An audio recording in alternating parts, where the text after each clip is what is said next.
The search for a dead baby in the trunk of a car is over tonight. This all started to unfold yesterday when a Millersville police officer made a traffic stop. The driver explained that he was Muslim and on his way to bury the baby in line with the customs of Islam. Chris Conti is live now with new developments. Chris?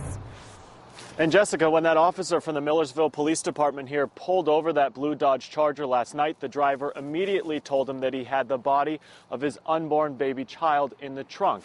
Not surprisingly, that story didn't sit well with officials initially, but tonight we know that the reasons behind it all were all true. I think this was a mistake made by my officer.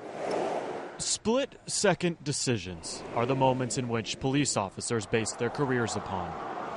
First, I want to thank all of the public. And inside Millersville City Hall today, the split-second decision of an officer last night was intensely scrutinized. Should he have called me? Absolutely.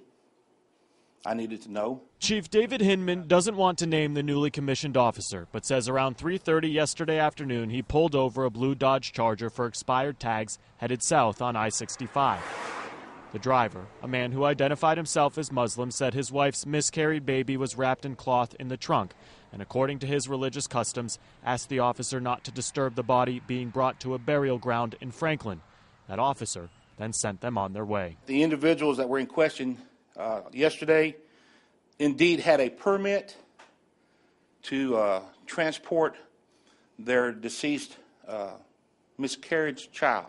A statewide search for the car immediately ensued, until this morning when the chief learned from a coroner in Bowling Green that the entire story checked out. In the end, the officer acted appropriately according to their customs.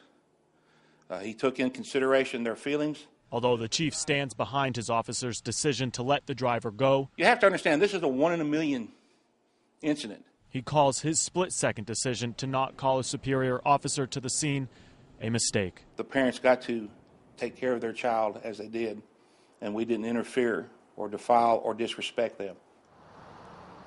We should point out here that that officer is still on the job tonight, although the chief is making him go through some extra field training. Because of all this, some policy changes are coming for the department here. That includes, if cases like this happen again, the chief is mandating that any officers call him immediately.